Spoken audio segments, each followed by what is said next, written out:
All right, I have to jump back on here real quick. Apparently, the video I sent out to be played at 6:15 did not have any sound. So I just wanted to jump on here real quick to make sure that what I said was heard. So I want to talk to you real briefly because I have a meeting at 6:45 and I didn't want to miss this. I want to talk to you about why you need to worship. And it's coming from Daniel's chapter 2, verse 19, that says, that night, the secret was revealed to Daniel in a vision. Then Daniel praised God, the God of heaven. So most of us don't really know what it means when we're confronted by an impossible situation. Most of us don't really know what to do, rather, when we're faced with an impossible situation.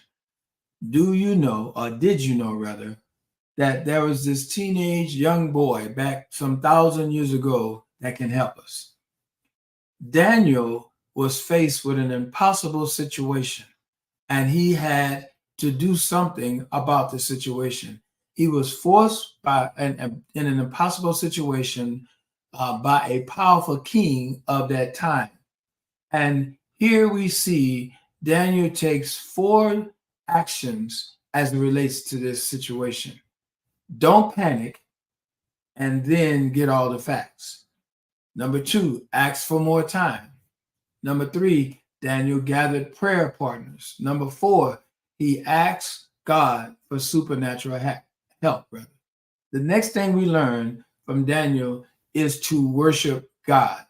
It is important to understand that worship is much more than just music.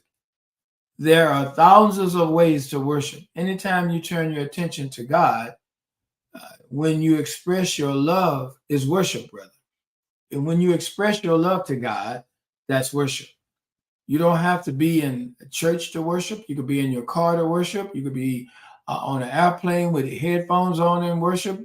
You could be in your room and worship. You could be walking around and worship. You could be running on a treadmill and worship.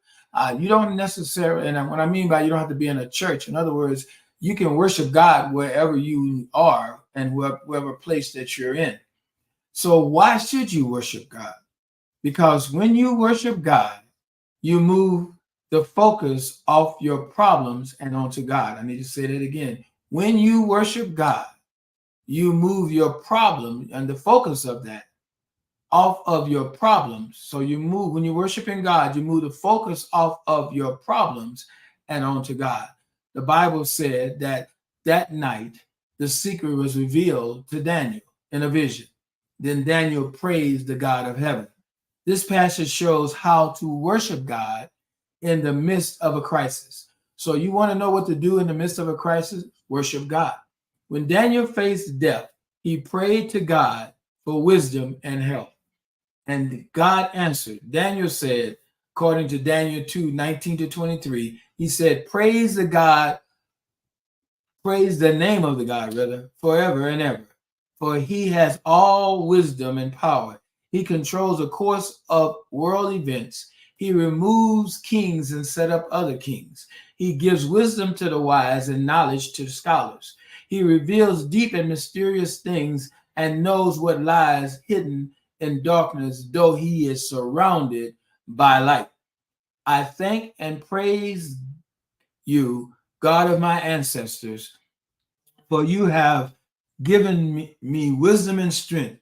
You have told me what we asked of you and revealed it to us what the king demanded. So Daniel did three things. He praised the God for who he was. So he praised God for who he was. What are you talking about, Bishop? Right here it says, praise the name of God forever, for he has all wisdom and power. He controls the course of world events. He removed kings and set up other kings. He gives wisdom to the wise and knowledge to scholars. He reveals deep and mysterious uh, things rather, and knows what lies hidden in darkness, though he is surrounded by light. So he praised God for who he is. Then he honored God for what he does. He says, I thank God of my ancestors, for he has given me wisdom and strength. And he thanks God for his help. He said, I thank God for his wisdom and strength, for giving me wisdom and strength. That's worship. Do that and you'll move from the focus off of you and your problems and put it on God. And he will always be where he's always rather where our focus should be. So let's look at that again. He did three things, and these are the three things you're going to need to do, and I'm done. He praised God for who he was. He honored God for what he does. And he praised God rather for who he is. He honored God for what he does. And he thanked God for his help. I pray this has been a blessing to you. I apologize for the video not being with the sound. I wanted to get this out before I went on my meeting. So love you. Grace and peace be multiplied unto you until we meet again.